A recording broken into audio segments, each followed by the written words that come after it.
Good evening. Welcome to We Mean Business. The post-budget scrutiny on growth, fiscal numbers and reforms has finally subsided. But today on the show, we discuss some critical concerns raised in the economic survey on a subject that's hardly ever spoken about.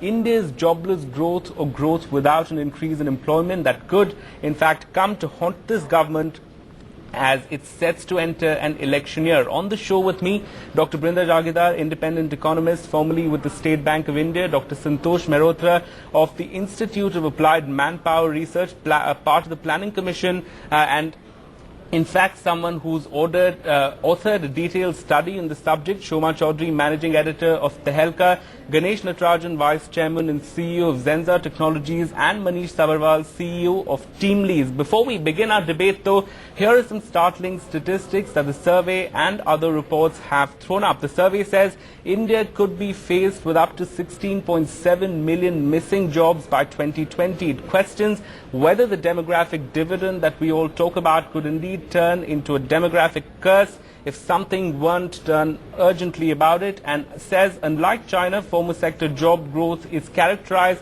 by low-paying, less productive, informal jobs without social security. So if you're migrating from agriculture, it's not necessarily on better terms. Equally startling is a statistic by the Planning Commission, which says India lost a whopping 5 million jobs during the 2005 to 10 period that coincided with the slowdown front of our growth agenda, and whether the entire debate around GDP has been, in fact, a very, very myopic one. I want to begin with Shoma and in fact ask you that very same question. Has our debate on growth and on GDP been a very myopic one? Yes, definitely, Nikhil. And you know, you've had me before on your shows, and I've said that repeatedly.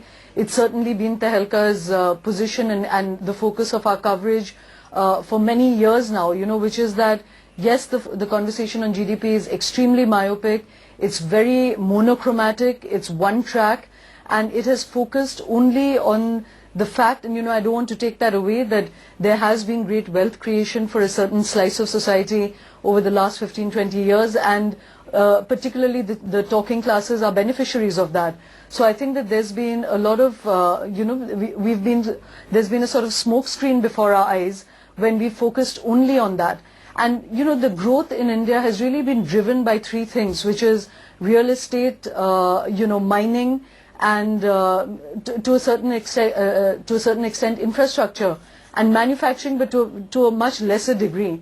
So I feel that, you know, we've neglected big areas that could have been extremely profitable employment generating sectors, which is tourism, which is a greater focus on agriculture itself, which is on, you know, say the dairy sector, which employs more than 2.5 crore people. You know, we must remember that 96% of India's economy, give and take a few percentages, lives outside the formal economy structure, and there's almost no focus on that at all.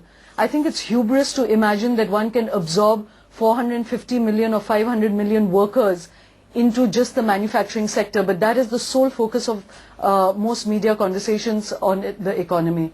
Right. And in fact, before we talk about what some of those points that the economic survey threw up, I want to get in Dr. Santosh Mehrotra on a study that his institute, in fact, did, and that suggests that the policies of the UPA government are actually leading to growth without an increase in employment.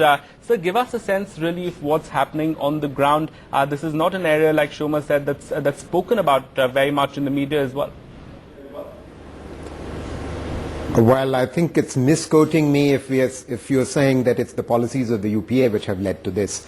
There are structural forces at play here, and I think we need to recognize that. Let's just take into account the following facts. You know, there has been over the 2000s rising import intensity of manufacturing. Please recall that it's in manufacturing that the employment has declined by about 5 million, from 55 million to 50 million in between 2005 2010. So import intensity has been increasing, as a result of which capital intensity has increased. And this clearly does need to be addressed. It is a trend which had started after 2000.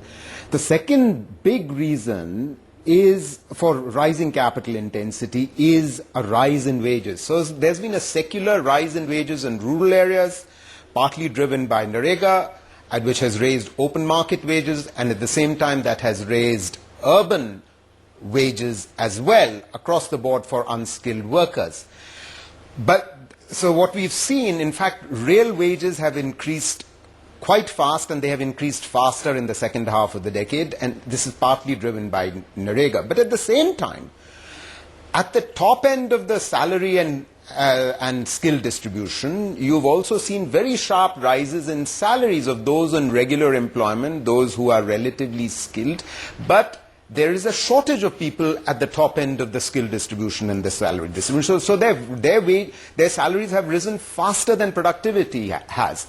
So together, these factors, both at the low end of the wage distribution and skill distribution as well as the top end, you're seeing a tightness and a raising of input costs, which has led to rising capital intensity.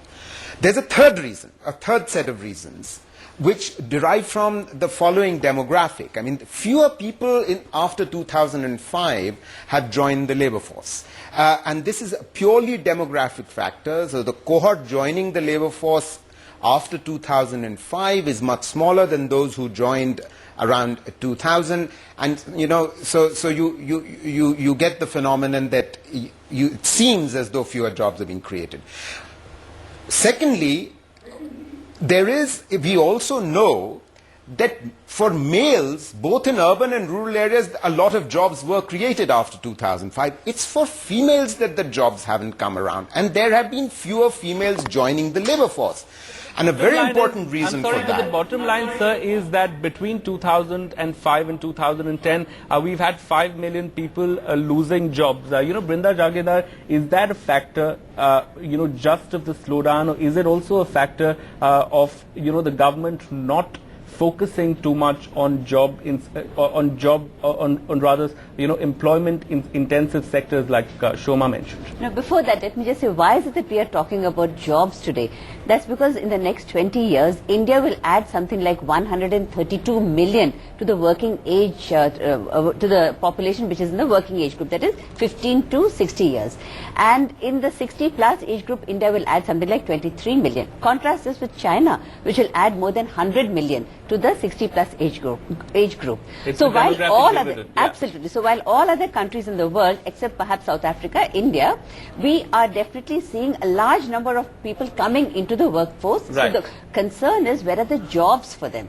And my view is that growth is the best recipe for creating more jobs. If you look at the economic survey, the data which it threw up was that in Gujarat, for example, urban unemployment is the lowest. That is because of growth, while it is the highest in Bihar and Kerala. So growth is really something which will help to increase jobs. But the thing is that the way we've gone about it, the manufacturing sector, the value add has been coming down, but jobs are not increasing. And if at all, because we include construction sector in the industry, so construction jobs have grown. So it's actually the low value add jobs that have grown in the manufacturing sector. Right. And right. But Mr. Natarajan, actually that whole correlation between growth and employment doesn't seem to be there, because if you look at studies, I think this is Abhik Barua in one of the columns that he wrote in the Business Standard, he says the average annual employment growth post-liberalization was 1.65%. It was less than what we had in the 70s. So, what kind of growth? Isn't that the larger question? No, I think the problem is, and if you analyze it very quickly, you will find that obviously services sector has added jobs, but as anybody could predict, services sector is not going to solve the unemployment problems of the country. I disagree with Shoma in one sense that we should focus on manufacturing. The problem that's happened is two things in manufacturing. One is that our focus has been very much on capital intensive manufacturing. We should look at what China did very effectively over the last 20 years, which looked at labor oriented manufacturing. So even today when we talk about the Delhi-Mumbai industrial corridor, you look at Mumbai-Bangalore and everything else, I think somebody should say that, look, we will incentivize people who create huge jobs and not just people who do more manufacturing. So that's one. Right. Second is, I think there is a crying need for labor reforms. I mean, today, if you don't make it feasible for people to employ in large numbers in manufacturing, you won't get employed. Or you'll have temporary labor who are hired and fired maybe every year or every 11 months. Right. So I think if you address these two, And as Shoma was rightly saying, if you look at the other sectors which could create more jobs, including things like textiles, toys, everything that China looked at, will create jobs. Right. But we have to do that, and I completely agree, otherwise we are facing a demographic nightmare. Right. And Manish, then it's imperative, isn't it, then for the government to actually fall back on manufacturing and increase the share of manufacturing as the share of GDP? Because, as again Abhik Barua says in one of his columns, that we need to revisit the question of whether India can actually skip the missing middle of rapid labor-intensive manufacturing and jump to the phase of services-driven growth. Is that what's happened? I mean, manufacturing is important. Manufacturing is 12% of employment today. It was 12% of employment in 1991. China is at about 40-50% of their labor force in manufacturing. So, yeah, we need to increase low-skill manufacturing from 12%. I don't think we're going to catch up with China. I think there's a lot more to manufacturing than low-cost labor. So I think we need to focus on India being a hostile habitat for job creation. The infrastructure deficit, the labor law problem. I mean, as an entrepreneur, you can create a baby and a dwarf. Both are small, but the baby is going to grow. India's companies are overwhelmingly dwarfs. The most job creation doesn't happen in big companies. It happens in the 50 to 500 band. So we have to analyze, which the economic survey tried to do, is why are MSMEs overwhelmingly underrepresented in the number of companies? So I don't think we have to worry about growth. I mean, we had jobless, we didn't have jobless growth. All job creation happened in the informal sector. And in the 70s and 80s, we had growthless jobs. I don't think that makes any sense. So we need growth. Growth is a necessary but not sufficient condition for job creation. Converting our growth into jobs requires labor reform, requires infrastructure, requires getting rid of the regulatory cholesterol which blocks entrepreneurs from creating jobs. Right, and in fact, the economic survey, in some sense, says that labor reforms is one of the culprits that's being attributed to what we're seeing over here, because they're neither friendly to the companies nor are they friendly to employees. Shoma. Yeah, I actually like some of the other panelists to really spell out what they mean by labor reform, because Nikhil, I don't know if you read 2 weeks ago, we'd done a kind of roundtable on the economy and how to restructure the economy, and it had, Tarun Das and Sunil Munjal and Subodh Bhargav, Jayati Ghosh and Harsh Mander, so very different kind of stakeholders in the conversation, and everybody in fact agreed that this issue of jobless growth is there. And I agree that, it's not a new phenomenon. If you look back to what Mr. Chidambaram was saying in his first stint as finance minister, he was already raising a flag about the fact that there was jobless growth back in 2000 and earlier, so it's not a new phenomenon. I absolutely am not saying that there should not be growth or there should not be focus on manufacturing. But, look at the Planning Commission report when it talks about the fact that there is a great informalization within the formal economy, so like we've spoken of construction labor, what we are really priding ourselves on is that you're sucking people out of a kind of self-sustaining livelihoods into extremely decrepit lives in urban centers, very dispossessed, very destitute lives. It will lead to social rage. And the other thing that I'd really like to stress is that, when you say that manufacturing will be the only way that there can be growth, I really don't agree with that, because you have to look at the numbers. Forget about the new labor force that will join, the 120 million that are going to become part of the working economy, the workforce in India. Please remind ourselves of the numbers that already exist outside the informal economy, that exist in the informal economy. And right now, it's not just that you're letting them be, they're very hostile forces against them. You're actually pushing people out of their traditional livelihoods into an arena where there's nothing to absorb them. So I really feel that the focus has to come back on small and medium enterprises. Even as we're focusing on creating manufacturing, on the kind of, growth that we have looked at, that can only be one strand of the conversation. The problem is that every time one tries to speak of other things, it sounds as though one is industry or anti-manufacturing. That's not it at all. Of course we need that. It just cannot be the sole focus, because no matter how much of manufacturing you increase, no matter how much of the small scale, 50 to 100 crore business that you create, it cannot absorb the huge population that we have. we also keep comparing ourselves with China. I'd like to remind everybody that today China has a whole set of other problems that we really don't want to come up against. Everybody speaks of Shanghai and Beijing. If you speak to citizens there was a wonderful story barely 2 or 3 weeks ago in January when they said that the pollution levels there is post-apocalyptic. It's not even apocalyptic, it's post-apocalyptic. Right. So they're going to come into a whole lot of problems which today, we have the luxury of actually dealing with those issues. Right. I just want to pick up on that point you made about, people migrating from agriculture into the formal sector need not necessarily mean that all is well. And Dr. Santosh, would you agree with that? Because a lot of that, like I said at the beginning of the show, it seems is characterized by low paying, less productive and informal sector jobs because these people are not absorbed in, companies are not willing to actually hire them on a formal basis. But first of all, I think we have to recognize the good news that some 15 million people left agriculture between 2005 and 2010. This happened for the first time in the history of India. Now, they did, because for non-agriculture, they were quote-unquote unskilled. So they've obviously gotten work in a very booming construction segment, both in rural as well as urban areas. They are unskilled for any work other than construction. So construction investment has increased dramatically, so they've gotten absorbed into construction. Can we just go back to the so-called culprit, the labor law issue? It's no one's argument, Nikhil, that labor laws are not a problem. However, how important are they is a question that was put by several surveys, especially by the World Bank, to firms of all sizes, and they ranked labor law and labor regulation quite low, 4th or 5th in their ranking. Infrastructure, power, etc. ranked much higher. I think first we need to remember that.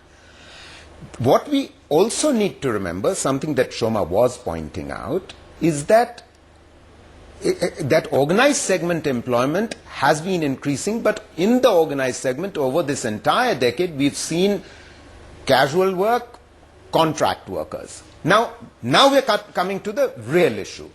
The problem is that firms are employing contract workers because obviously it's easier for them to be fired. But the problem is in bad practice. There's not much of a problem with the contract labor law itself.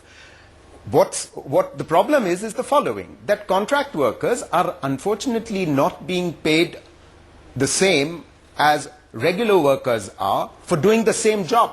Not a good idea, which is one very important and legitimate reason why trade unions were striking. I believe that is one particular case that they were making is very, very legitimate, because firms have to recognize that human resources are an appreciating asset. Physical capital is a depreciating asset. So if people only hire them as contract workers, then they don't even try to skill them, and the workers themselves don't stay long enough to get skilled. This doesn't work for the workers, it doesn't work for the company, because you are constantly facing, right? So you need to skill them. I just want to take and that you to need to ensure. I just want to take that to Mr. Natarajan. So, just pick up on some of those points, and also on the point that Dr. Santosh made about the fact that labor is not really top on the priority of things that need to be changed. Would you agree with that? Because every time we speak to industry, they say it's the labor laws, that's stymieing everything that you talk about. See, I'm sure the World Bank survey is right, but if you look at India and being a very active member on CII, I can absolutely tell you labor, land acquisition have been the biggest bugbears in terms of expansion over the last many years. So we must put it on top of the agenda. Having said that, I would tend to agree with what Manish said. I mean, it is not just the needs of the large corporates, but it is a SME sector.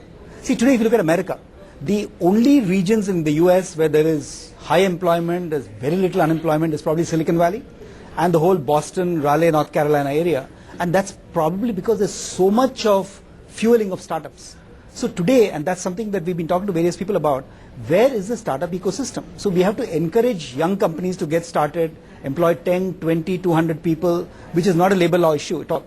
And I think we should also look at new sectors. I mean, Shoma mentioned a few, But if you look at education itself, I mean, there's a huge need for better skills in education. Right. Healthcare. Right. I mean, healthcare can probably absorb more people in this country if we have it in an organized fashion than manufacturing. So I'm saying if you look at all sectors, look at better systems, smaller companies, we have a solution sitting in front of us. Right. But you know, Brinda, I think one of the things that the economic survey mentions, particularly on the service sector, is this whole issue of skills, and why jobs are not being added is simply because, you know, we don't have the requisite skilled number of workers, and it's not just with you know, with the services sector. We have companies like L&T, for instance, complaining that they don't have enough engineers to go on the ground.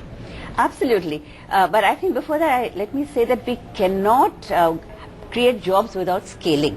So scale is very important, and for that I think manufacturing sector has a big role. Like for example, now the economic survey itself points out that 85% of the jobs are in units which employ less than 10 persons. Contrast this with China, where 85% of the jobs are in the bracket which employ more than 500 persons. So we need to create scale first of all. Along with the scale, we need skill. As you rightly said, we have to have workforce which is educated, which has numerical skills, and which has vocational skills. So I think this is very, very important. Let me just add anecdotally here that we are improving, we are making some progress in this area. There was, like for example, I'm told that if you go into these villages, for example, nowadays, you don't find children running behind the jeep because they're all in schools. And you don't, even if you meet them, they don't come and ask you for sweets and biscuits or whatever. They like they want pencils and erasers. So I think this is a very important change. So education is a very, very important thing which we need to focus on, education and skill development. Right. You know, Manish, in the immediate term though, how do you solve this problem? Because, you know, you're going to have more and more people coming into the workforce. So, you know, what's the best way to go about it? Do we focus on creating more, you know, labor intensive jobs? You know, the manufacturing policy talks about it. You know, is there a need for more schemes like the Narega, or does that just skew things? How do you go about it? Because, you know, a lot of what Brinda said, a lot of what the others have said are actually medium to long-term solutions. Well, job creation is not a short-term thing. I mean, you can drop money from helicopters like Narega does, and basically, you know, without raising productivity, you've raised real wages, the consequences of which the economy is bearing now. So I don't think there is an immediate short-term solution to job creation. We have to do labor laws. 49% of salary of a 6,500 rupee worker is confiscated. Yeah. So 49% of salary is confiscated.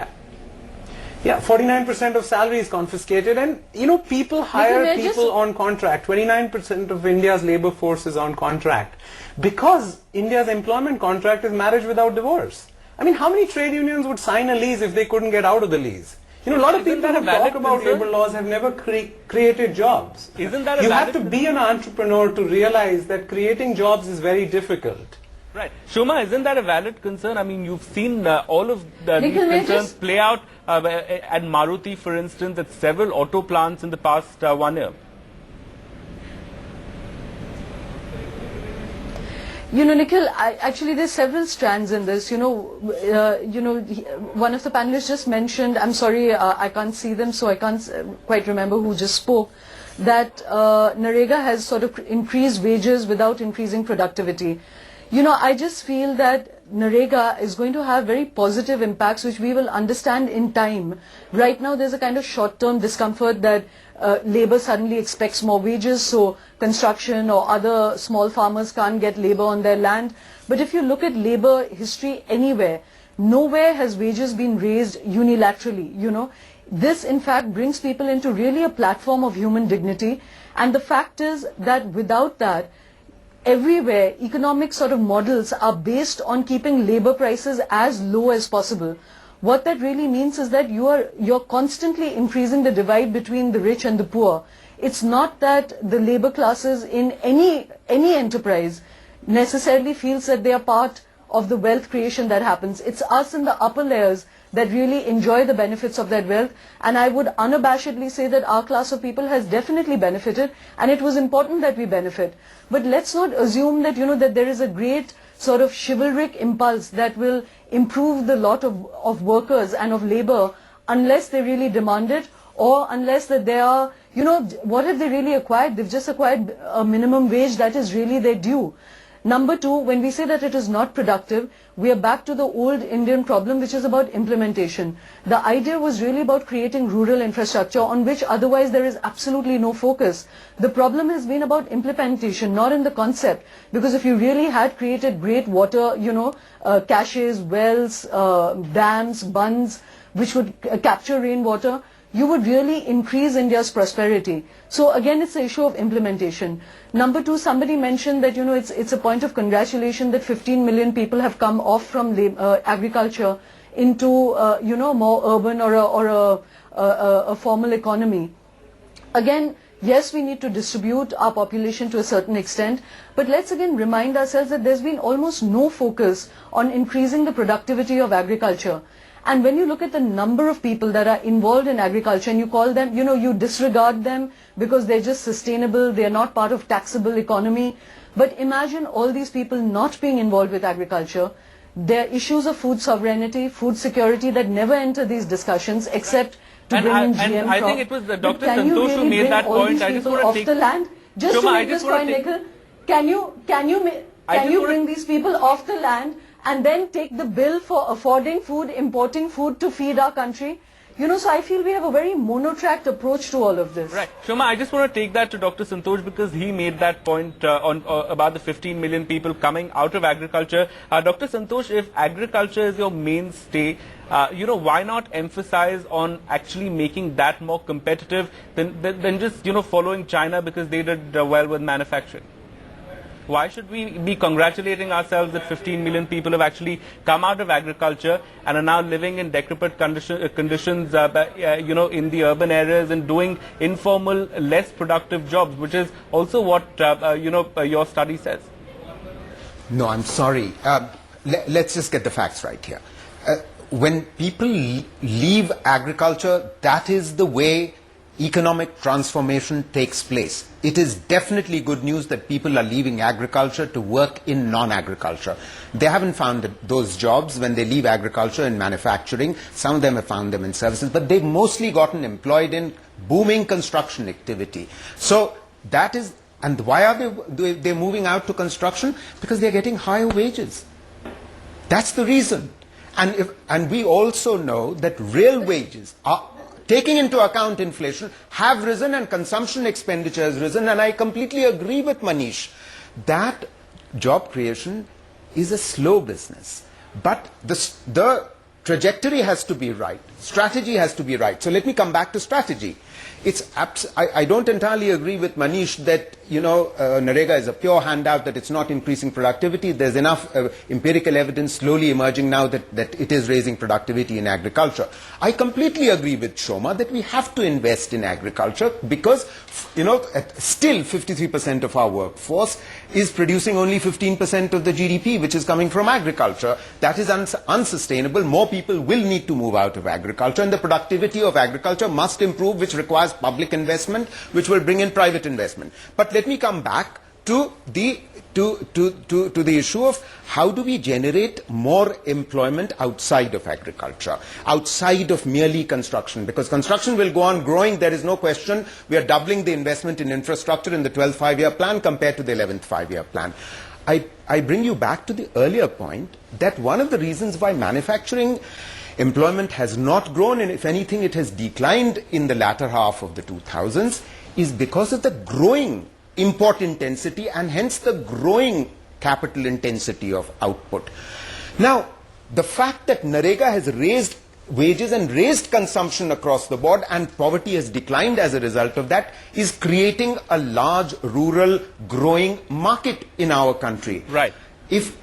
So we need to capture that, our industry needs to capture that, and the international economy is not providing us the markets that it was providing us within the last 15-20 years. Export to GDP ratio has risen and we've taken advantage. It's gone from 11% of GDP at the early 90s to 25% of GDP, but it's not going to continue to grow. We have to focus on the domestic market, and the domestic market is growing, booming. Right, and so the clearly very divergent views, Mr. Natarajan. Shoma says focus on agriculture as well as manufacturing. I think Dr. Jagadar also thinks, the focus should largely be on manufacturing because that's the next sort of step to growth. But we're now talking about, I think, something to the tune of 180 million people who would be entering the workforce. How do you tackle this?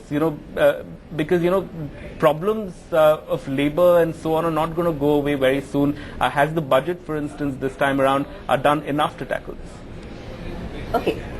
What you need certainly is flexibility. Now, for example, if you look at where have these people gone?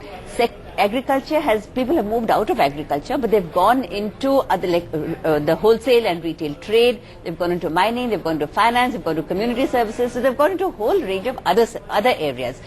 We need to create jobs in all these, but we need to give flexibility. For example, if you take, again, I'm quoting from the economic survey, the jobs went up in, say, gems and jewelry, textiles, apparel. Now, these are all very labor intensive and export related areas. The slowdown in exports has affected these. For example, Tirupur is there. You can see that their jobs have really gone.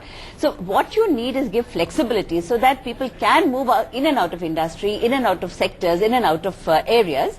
And for that, I think labor laws, reforms in labor laws are very important, because like I said even earlier, we need to scale up, because it's only in manufacturing which creates multiple other jobs. Like, for example, one job in manufacturing would create something like about 7 to 8 other related jobs, whereas in the service sector doesn't have that kind of flexibility, and that one job in the service sector would perhaps create maybe 3 to 4 jobs in related areas. Right. So that's why we need to focus on manufacturing, both small as well as large. Right, and would you agree with that, Mr. Natarajan? Because we're creating 2 million jobs every year, we need to create 12 million, because that's the number that's entering the workforce. We've heard announcements about the national manufacturing policy, but that's pegged to, I think, create about 100 million jobs. Do you think it's going to happen? Because it's a chicken and egg. We have, your GDP that's gone down from 9% to 4.5%, 5%. Is it going to be a demographic curse, as the National Economic First of all, I Survey calls think it can happen, and it must happen for India. We have no doubt about that. I just want to make one point on, we need to glorify each kind of job. See, this whole story about the rich-poor divide is going haywire, all that kind of stuff is great. I remember there used to be these stories about the young person who is manufacturing shoe uppers in Vietnam is getting maybe 1,000th of the salary of the CEO. How does it matter?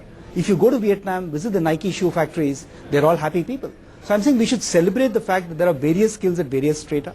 We should support the National Skills Development Corporation.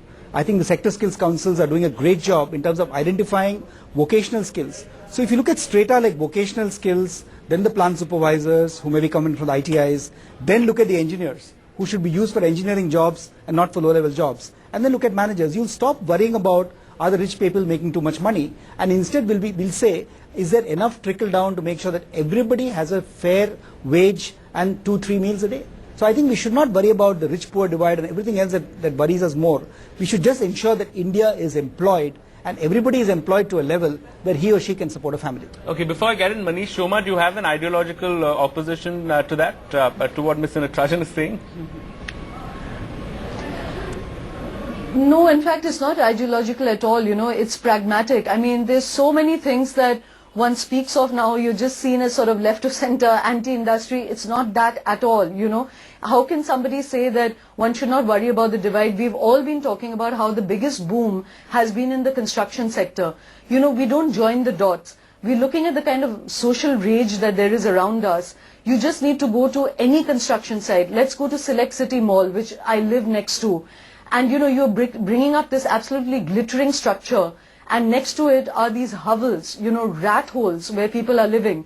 Now that's the condition in which construction labor lives. There isn't even a prefabricated workers' colony into which they can feel that they are entering a dignified life. They are cut off from their families, they're cut off from their entire cultural circuit. When one speaks of these things, it sounds as if it's an uneconomic discussion. It is pure economy, because human beings are finally not machines. When you say that they are happy in the construction business, you need to speak to some of these labor. Do you think they are happy? They are not. Because they can see absolutely in their face how somebody else lives and what is their lot. So I'm not advocating a kind of status quo. I'm not saying that we all have to be, living in agriculture. Can you brush that away? No, we certainly should not brush that away. All I'm saying is, if the counter to that is saying let's not create construction jobs in big cities, where does that leave us? Right. Are they going to be poor and dying in the fields in rural India? No, sir. I've been at great pains to say that when one raises these flags, it is not to say that one is anti it.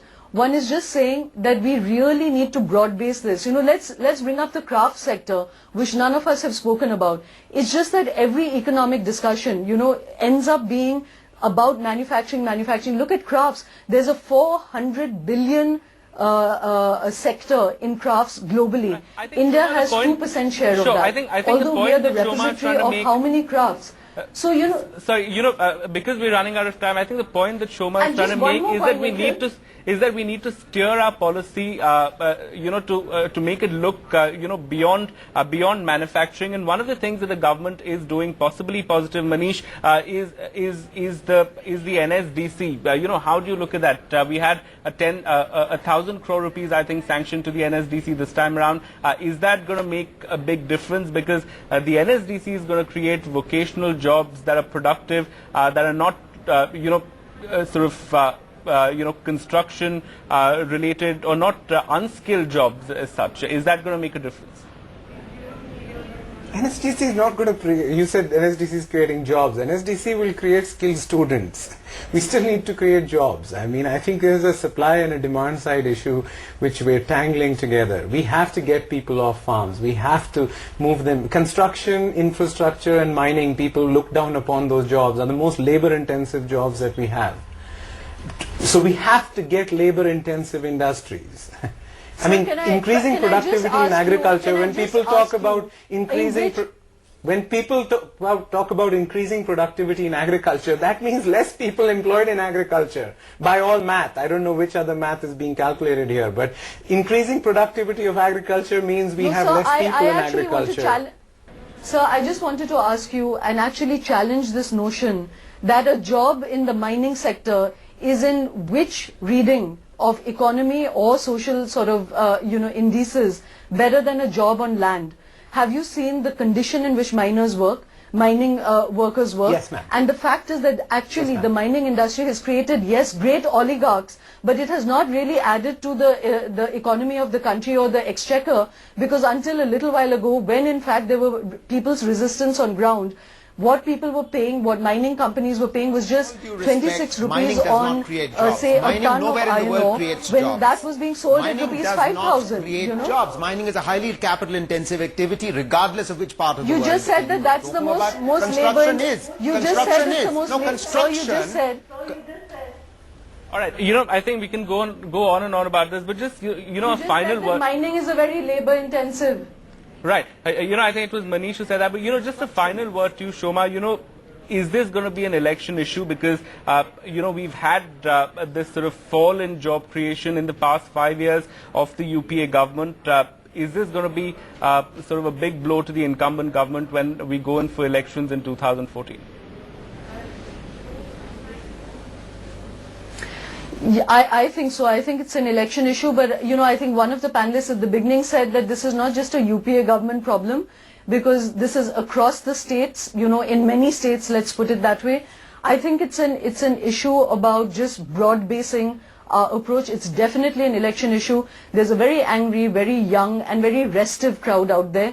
They do want a share of the kind of consumerist economy that we've created. There is no turning back that clock, certainly. But and again, I would like to bracket by saying there is a kind of environmental rationale to how much of manufacturing and construction you can do before you will hit a dead end. So when one raises these flags, it's not that one is trying to say outlaw construction or outlaw any of this. Let's just be more rational and multi-pronged in our approach. Right. That's the only thing I would advocate. What we probably need is a more nuanced debate in this. Clearly, this is one issue that's not been gaining as much attention as it should. But, given the dire consequences of inaction, hopefully, something should happen soon on this front. Whether or not, of course, this is an election issue, something that we'll have to see. A big thank you to all our guests for joining in. Stay with us. We'll take a break, come back with all the other big headlines of the day.